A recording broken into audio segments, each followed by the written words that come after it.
Hello learners, welcome back to my channel IGNOU concepts by Shweta. आज हम cover करेंगे unit number 3, that is the Pushyabhutis and the rise of Harsha.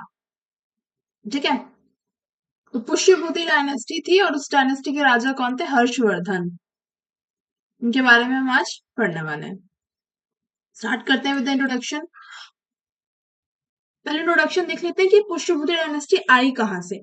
ठीक है, तो unit 1 और यूनिट 2 में हमने गुप्ता एम्पायर पूरा पढ़ा। ठीक है, तो जब गुप्ता एम्पायर का डिक्लाइन हो रहा था, ठीक है, गुप्ता एम्पायर के बाद गुप्ता एम्पायर एक खुद में ही बहुत बड़ा साम्राज्य था। ठीक है, जिसके अंदर नॉर्दर्न रीजन भी बहुत ज्यादा आता था और साउदर्न रीजन भी इंडिया का बहुत सारा आता था। ठीक है, तो इसके डिक्लाइन होने के बाद बहुत सारे रीजनल जो डायनेस्टीज हैं वो हमें उभरती हुई नजर आई। कौन कौन सी डायनेस्टीज थी? मोखारीज। ठीक है, कहाँ पे, किस रीजन से? कन्नौज से। लेटर गुप्तास मगध से। गौड़ास बंगाल से। मैत्रकास वल्लभी और सौराष्ट्र रीजन से। पुष्यभूति थानेश्वर से। थानेश्वर कहाँ पे? हरियाणा में है प्रेजेंट टाइम। ये जो powers often found each other creating political fragmentation, यानी कि ये पावर अब आपस में बढ़ रही थी कि हम अपना जो एरिया है उसको एक्सपेंड करें और ज्यादा। Next is समंतास। समंतास कह लो या इन इंग्लिश कह लो फिलिट्रीज। ये पावरफुल होते जा रहे थे, controlling their own territories and आर्मीज। अब समंतास होते कौन थे? जैसे कि गुप्ता एम्पायर बहुत बड़ा था। ठीक है, तो अब एक अलोन किंग जो है वो पूरे एम्पायर को रूल नहीं कर सकता। ठीक है, क्योंकि उस टाइम पे ऐसा तो था नहीं कि भाई साउदर्न रीजन में लड़ाई हो रही है और बस एरोप्लेन में बैठे और साउदर्न रीजन पहुंच गए, है ना। तो कम्युनिकेशन और ट्रांसपोर्टेशन दोनों ही चीजें इजी नहीं थी, जिसकी वजह से किंग क्या करता था, हर एक रीजन से समंतास को अपॉइंट कर देता था कि अब इस रीजन को सिक्योरिटी मेंटेन करना, यहाँ पे peace and law and order maintain करना, सब काम किसका? आपका है। ठीक है, तो ये समंतास क्या करते थे, धीरे धीरे पावरफुल हो जाते थे, तभी किंग को ही टक्कर देने लगते थे। तो ऐसा ही कुछ हुआ जब गुप्ता एम्पायर का डिक्लाइन हुआ, तो ये समंतास क्या है, पावरफुल होने लगे एंड अपने अपने रीजन को इन्होंने इंडिपेंडेंट घोषित कर दिया किंग से अलग। ठीक है, कि हम अब इंडिपेंडेंट है, हम पे किसी राजा का रूल नहीं है। नेक्स्ट हम देखेंगे changing political scenario in north India. North India में कैसे पॉलिटिक्स चेंज हो रही थी। तो स्ट्रेटेजिक रीजन गेन इंपॉर्टेंस। तो जो स्ट्रेटेजिक रीजन थे, यानी कि इस टाइप के रीजन जहां पर रिसोर्सेज अवेलेबल हैं इन बल्क। किस टाइप के रिसोर्सेज? पानी अवेलेबल है, ठीक है, रिवर है, फर्टाइल प्लेन्स है, लैंड अवेलेबल है, वाटर रूट्स और लैंड रूट्स अवेलेबल है, यानी कि पानी से भी आने जाने का रास्ता है, एक जगह से दूसरी जगह हम जा सकते हैं नाव वगैरह के थ्रू, और लैंड में भी आने जाने का रास्ता है। ठीक है, तो इस टाइप के रीजन जो है पावरफुल बनते जा रहे थे, और इन्हीं रीजन को हम क्या कह रहे थे, as a new centre recognise कर रहे थे, जय स्कंदवराज। ठीक है, जिनका मतलब होता था कैंप ऑफ विक्ट्री, यानी कि इस टाइप के कैंप जहां से जीत होनी पक्की है। नेक्स्ट इज, अब ये जो कैंप ऑफ विक्ट्री थी ये फंक्शन करते थे as a temporary political military headquarter. ठीक है, यानी कि पूरी जो मिलिट्री होती थी उसके हेडक्वार्टर की तरह ये सर्व करते थे, जहां से मिलिट्री लीड करती थी। अब इन्हीं सेंटर से जो रूलर्स थे वो लैंड ग्रांट्स करते थे ब्राह्मण को, मोनेस्ट्रीज को, टेम्पल्स को। अब हमें पता कहाँ से चलता है कि इस टाइप के कुछ न्यू सेंटर्स जो है इमर्ज हो रहे थे? कुछ ना कुछ तो सोर्स मिला होगा। These are the sources: Banskhera, Madhuban copper plate, issue from Vardhamanakoti, issue from Kapitthika, ये जगहों के नाम है उस टाइम की। ठीक है, दोनों जगह लोकेटेड है यूपी में। अब इतना ऐसा सच ये नहीं कि आप उसको याद करने बैठ जाओ। ठीक है, सिर्फ चैप्टर को लिंक करके समझो कि हम पुष्यभूति डायनेस्टी के बारे में पढ़ रहे हैं। तो इंट्रोडक्शन में क्या क्या बताया गया, देन उसके बाद क्या क्या टॉपिक्स उनके बारे में थोड़ा थोड़ा हिंदी में समझने की कोशिश करो, क्योंकि जब आंसर लिखने बैठोगे तो आपके पास प्रॉपर जो है प्रीवियस ईयर क्वेश्चन के नोट्स होने चाहिए, वही आपको रटना है, क्योंकि history is all about facts. ठीक है, तो फैक्ट्स कंज्यूम करने पड़ते हैं। तो मल्टीपल रिवीजन के अलावा कोई जो है रामबाण नहीं, इलाज नहीं है कि हम हिस्ट्री के पेपर में जो है अच्छे मार्क्स स्कोर कर सके। सिर्फ एक ही रामबाण इलाज है, जितना हो सके रिवीजन करो, वो भी प्रीवियस ईयर का, क्योंकि इग्नू में ओनली प्रीवियस ईयर क्वेश्चन ही आते हैं एग्जाम के अंदर। नेक्स्ट हम देखेंगे Kannauj as a new political centre. Kannauj एक जगह थी जहां पर जो मल्टीपल राजा थे उनका इंटरेस्ट बढ़ता जा रहा था। क्यों? क्योंकि उसकी लोकेशन की वजह से गंगा यमुना द्वार पे वो सिचुएटेड थी, यहाँ पे बहुत ज्यादा फर्टाइल प्लेन्स थे जिससे जो किंग थे वो लैंड ग्रांट कर सकते थे इजीली। ठीक है, एलिवेटेड टेरेन थे जिसकी वजह से, यानी कि पहाड़ी टाइप इलाका था जिसकी वजह से फोर्टिफिकेशन, या हम कहते हैं किलाबंदी करने में भी आसानी आती। ठीक है, surrounded by rich agrarian land, आसपास का जो लैंड था वो बहुत ज्यादा खेती के लिए फर्टाइल था। यहाँ की रिलीजियस और कल्चरल इंपॉर्टेंस भी थी कि इस जगह को बहुत सारे ब्राह्मण्स ने अट्रैक्ट किया। ठीक है, इनके ब्राह्मण्स को भी ये जगह बहुत ज्यादा पसंद आई। नेक्स्ट पॉइंट क्या है? स्ट्रेटेजिक कनेक्टिविटी, यानी कि ये जगह वेल लिंक्ड थी थ्रू लैंड रूट्स और water routes. Next, shift of power, जो किंग्स हैं उनका फोकस जो है मूव किया पाटलिपुत्र, जो कि हमने यूनिट 1 यूनिट 2 में पढ़ा कि कैसे गुप्ता एम्पायर की जो राजधानी थी, कैपिटल थी, वो थी पाटलिपुत्र। ठीक है, कहाँ पे थी? बिहार में। अब यहाँ से जो फोकस है वो मूव कर रहा है कन्नौज की तरफ। क्यों मूव कर रहा है? क्योंकि डिक्लाइन हो रहा है पाटलिपुत्र का। ठीक है, जो पाटलिपुत्र इतनी वेल डेवलप्ड सिटी थी उसका डिक्लाइन हो रहा है। अभी हम लेटर ऑन देखेंगे कैसे डिक्लाइन हो रहा है। तो यहाँ से जो पॉलिटिकल फोकस है इसको कैप्चर करने की बजाय कन्नौज पे जो है मूव कर रहा है, जो कि यूपी में है। डायनेस्टिक रोल दिखाया गया है जो कि मेंशन है in Harshacharita as a seat of Maukharis under Grahavarman. अब यहाँ पे देखो, ऐसे कुछ कंफ्यूज होने वाली बात नहीं, यहाँ पे दो लोगों के बीच में मैट्रिमोनियल अलायंस दिखाई है। ठीक है, मैरिज अलायंस बेसिकली। ठीक है, दो डायनेस्टीज के बीच में। पहली है पुष्यभूति, ठीक है, जिसके राजा थे हर्षवर्धन। ठीक है, दूसरी है मौखारीज, ठीक है, जिसके राजा है ग्रहवर्मन। ठीक है, तो यहाँ पे मैरिज अलायंस दिखाई है कि कैसे जो हर्षवर्धन के पिता थे उन्होंने अपनी बेटी राज्यश्री, ठीक है, और मौखारीज के राजा ग्रहवर्मन की शादी करा दी थी। ठीक है, पावर के लिए, पावर पॉलिटिक्स के लिए पहले ऐसा होता था। ठीक है, नेक्स्ट हम देखेंगे हर्षवर्धन ने चूज किया कन्नौज को अपनी कैपिटल रेदर देन पाटलिपुत्रा। ठीक है, और थानेश्वर जो कि हरियाणा में है। अब रीजन क्या था? जो थानेश्वर जगह थी वहां पर हूना एक ट्राइब था जिसका इन्वेजन बहुत ज्यादा हो रहा था। हूना जो ट्राइब था वो इस एरिया को कैप्चर करना चाह रहा था। ठीक है, इसलिए हर्षवर्धन ने सेफर साइड प्ले किया और उन्होंने कन्नौज को चूज कर लिया। हम लेटर ऑन देखेंगे कि हर्षवर्धन कैसे गद्दी पाया, पूरा है अभी लास्ट स्लाइड में। ठीक है, अभी मोटा मोटा समझ लो। नेक्स्ट देखेंगे डिक्लाइन ऑफ पाटलिपुत्रा, कि भाई क्यों जो है मेजर फोकस है राजाओं को शिफ्ट हो रहा है अब कन्नौज की तरफ। तो आर एस शर्मा एक हिस्टोरियन स्कॉलर है, इन्होंने बहुत सारी बुक्स भी लिखी है। इन्होंने बोला कि जो पाटलिपुत्र था वो डिक्लाइन हो रहा था because of trade and commerce. वहां पे जो ट्रेड था वो डिक्लाइन डिक्लाइन करता जा रहा था। नेक्स्ट, स्कार्सिटी ऑफ कॉइन्स, जो कॉइन्स होते हैं जिससे पेमेंट करते हैं सबकी, एक तरीके से जो लोग हैं वो टैक्स पे करते हैं, और जो सैलरीज है, सैलरी पे की जाती है। तो ये सब क्या हो रहे थे? कॉइन्स की स्कार्सिटी हो रही थी, कॉइन खत्म हो रहे थे, जिसकी वजह से जो सैलरीज है उनको भी लैंड असाइनमेंट्स में दिया जा रहा था। लैंड असाइनमेंट्स में दिया जाता है, इसका क्या मतलब है? इसका ये मतलब है कि कैश ना देके, कॉइन्स ना देके लैंड दिया जा रहा था उनको। ठीक है, in return of their wages. ये वाला इग्नोर कर दो, ये दोबारा टाइप हो गया। नेक्स्ट, कन्नौज। अब कन्नौज की कुछ खासियत देखेंगे तो कन्नौज का राइज उदय कैसे स्टार्ट होता है।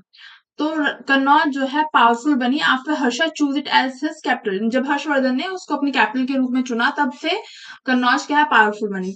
नेक्स्ट, अब ये कहां से पता चलता है कि कन्नौज एक जगह जो थी वो बहुत ज्यादा पावरफुल थी? बिकॉज ऑफ हर्ष चरित्र। ठीक है, जो कि किसने लिखी थी? बाणा भट्ट ने लिखी थी। अब ये बाणा भट्ट कौन थे? बाणा भट्ट थे कोर्ट पॉइंट। ठीक है, हर्षचरित्र का जो कोर्ट था पूरा, जहाँ पे और मिनिस्टर्स ऑफिसर्स बैठते थे, वहीं पे बाणा भट्ट थे कोर्ट पॉइंट। हर्षचरित्र ने उनको, हर्षवर्धन ने, सॉरी, हर्षवर्धन जो राजा थे उन्होंने अपॉइंट किया था बाणा भट्ट को कि आप जो हमारी पूरी लाइफ लाइफ है, जिंदगी है, हमने जो जो चीजें अचीव की है उसके बारे में जो है बुक पूरी लिखो।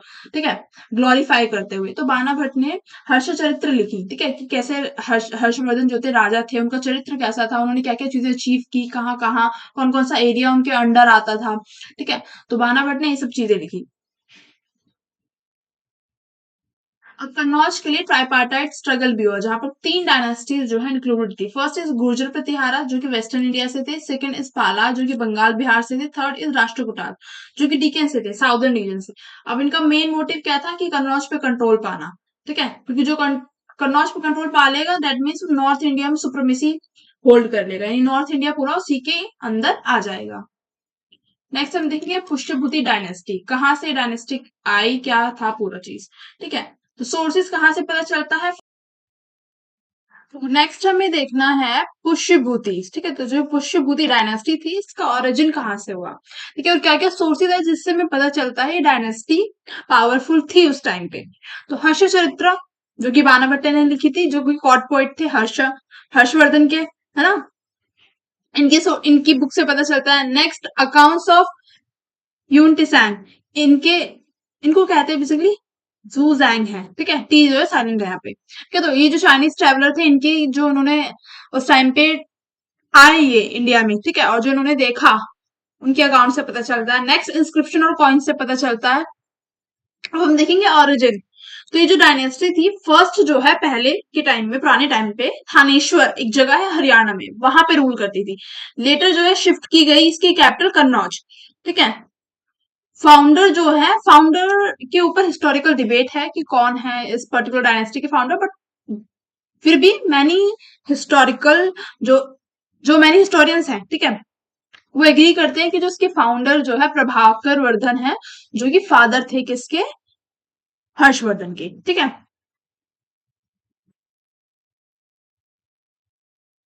फर्स्ट थ्री किंग जो थे उन्होंने टाइटल अज्यूम किया हुआ था महाराज का, ठीक है। नेक्स्ट जो है मेन रूलर जो थे वो थे प्रभाकर वर्धन, ठीक है। ये जो तीन रूलर थे ये फुल्ली सवरन नहीं थे। फुल्ली सवरन का मतलब ये है कि ये फुल्ली इंडिपेंडेंट राज्य नहीं था इन तीनों रूलर के टाइम पे, ठीक है, यानी कि ये लीडर रहे होंगे या सामंता रहे होंगे, ठीक है, सामंत रहे होंगे बेसिकली। तो प्रभाकर वर्धन के टाइम पे ये किंगडम जो है फुल्ली इंडिपेंडेंट हुआ, सवरेन हुआ। नेक्स्ट इज, अब प्रभाकर वर्धन ने, मैंने आपको पहले ही बताया कि कैसे मैरिज अलायंस की थी, ठीक है, किसके साथ, अपनी बेटी की शादी उन्होंने की थी ग्रहवर्मन के साथ, ठीक है। वो कौन सी डायनेस्टी से बिलोंग करते थे, मोखारीज। अब जो मेन राजा है हर्षवर्धन, इनके बारे में हमें पढ़ना है कि कैसे इनका जो पूरा एम्पायर था वो फ्लरिश हुआ इनके टाइम पे, ठीक है। फर्स्ट पॉलिटिकल चैलेंजेस क्या क्या फेस किए उन्होंने। तो हुना एक ट्राइब था, ठीक है, जो बार बार जो है आक्रमण कर रहा था, इन्वेजन कर रहा था थानेश्वर पे जो कि हरियाणा में है, ठीक है।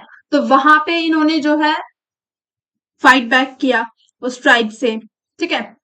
प्रभाकर वर्धन को डिस्क्राइब किया जाता है एज लॉयन टू द हुना डियर, ठीक है, लायन टू द हुना डियर, यानी कि ये जो हुना ट्राइब था इनको उन्होंने डिफीट कर दिया था, ठीक है। क्राइसिस आफ्टर हिज डेथ, यानी कि जब प्रभाकर वर्धन की डेथ हो गई तो उसके बाद क्या क्राइसिस देखने के लिए मिले। तो जो मालवा के राजा थे उन्होंने ग्रहवर्मन को मार दिया, ठीक है, जो कि राजश्री के हस्बैंड थे, ठीक है, एंड इम्प्रिजन हर, और जो राजश्री थी उनकी बेटी, उनको बंदी बना लिया, ठीक है। एंड नेक्स्ट चाल क्या चली मालवा के राजा ने कि मालवास अलाइड विद गौडास, ठीक है, गौडास के साथ इन्होंने अलाई कर लिया अपनी पावर को और ज्यादा बढ़ाने के लिए, ठीक है। फिर राज्यवर्धन जो कि हर्षवर्धन के बड़े भाई थे, ठीक है, उन्होंने मालवास को हराया, बट उनकी मौत हो गई जब वो शशांक ऑफ बंगाल से लड़ रहे थे, ठीक है। जब वो गौड़ास से लड़ रहे थे तब उनकी क्या हो गई, डेथ हो गई, ठीक है। अब इनकी डेथ के बाद जो हर्षा थे, ठीक है, वो आ गए गद्दी पर, राजगद्दी पर, ठीक है, और उन्होंने अपने भाई की मौत का बदला लिया और राजश्री को रेस्क्यू किया, ठीक है। धीरे धीरे अपनी पावर को एक्सपेंड करना स्टार्ट किया। अब देखो ये बहुत ज्यादा इतना ध्यान देने वाली बात नहीं है, ठीक है। राइज ऑफ हर्षम में बस आपको इतना ध्यान देना है कि उन्होंने पॉलिटिकल चैलेंजेस फेस किए हुना ट्राइब से, ठीक है, और ऐसे ऐसे मालवा किंग ने जो है किल कर दिया था ग्रहवर्मन को, बस इतना याद रखना है, सच पूरा याद नहीं रखना है, ठीक है। फिर उसके बाद हम पॉलिटिकल एक्टिविटीज देखेंगे, यहाँ से जो है याद रखना है, ये इंपॉर्टेंट है, ये यहाँ से क्वेश्चन आ सकता है, ठीक है। तो उनका अर्ली करियर कहाँ से स्टार्ट होता है, इनके फादर थे प्रभाकर वर्धन, जैसा कि मैं आपको पहले ही बता चुकी, ठीक है। सिबलिंग्स थे इनके, ब्रदर थे राजवर्धन जिनकी डेथ हो गई थी, राजश्री इनकी बहन थी जो जिनकी शादी कहाँ हुई थी, मोखारी के राजा ग्रहवर्मन से, ठीक है। नेक्स्ट हम देखेंगे ईस्टर्न कैंपेन, जब इन्होंने अपना एम्पायर जो किंगडम था बेसिकली उसको एक्सपेंड करना स्टार्ट किया, तो जब ये ईस्टर्न की तरफ बढ़े, ठीक है, तो इन्होंने जो शशांक थे गौड़ा के उनको किल किया, ठीक है। देवगुप्ता मालवा के उनको किल किया, ठीक है। ग्रहवर्मन जिन्होंने ग्रहवर्मन को मारा था, ठीक है, देवगुप्ता शशांक दोनों को इन्होंने कैप्चर किया, ठीक है, मतलब मार के कैप्चर की इन्होंने कन्नौज, ठीक है। नेक्स्ट हम देखेंगे Rajvardhan died in enemy camp, Harshavardhan rescue Rajshri, ठीक है। तो जो राजवर्धन थे उनकी डेथ हो गई, फिर हर्षवर्धन पावर में आए, उन्होंने अपनी बहन को बचाया, ठीक है। और हर्षवर्धन जो थे वो रूलर बन गए पुष्यभूति डायनेस्टी के भी और मौखारी टेरिटरी के भी, ठीक है। मोखाली टेरिटरी के क्यों बन गए, क्योंकि भाई जब उनके जो राजश्री थी, जो उनकी बहन थी, जो उनके हस्बैंड थे, उसकी डेथ हो गई, तो उसके बाद जो उनका राज्य था वो उनके अंडर आ गया। ठीक है।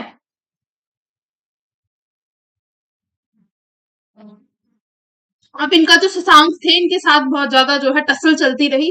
ठीक है। और ये ईस्टर्न रीजन में तभी सक्सेसफुल हो पाया जब शशांक की डेथ हो गई। ठीक है। नेक्स्ट हम देखेंगे वेस्टर्न कैंपेन। अब वेस्टर्न रीजन में कौन थे?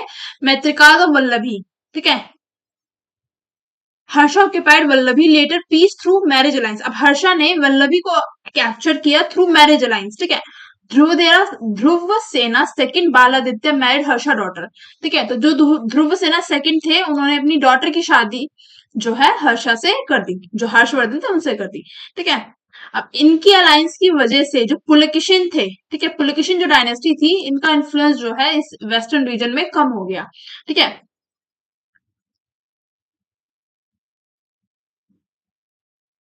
नेक्स्ट हम देखेंगे टाइटल्स ऑफ किंग। तो जो भी राजा होते थे पुष्यभूति डायनेस्टी के, वो बड़े बड़े टाइटल्स अज्यूम करते थे, महाराजा, अधिराजा, परमेश्वर, ठीक है, परम भत्तर का, ठीक है, इस टाइप के टाइटल ये अज्यूम करते थे। Next, king should have a samanta chakra. ठीक है, यानी कि इनके आसपास जो है सर्कल ऑफ फिडिट्रीज होता था। ठीक है।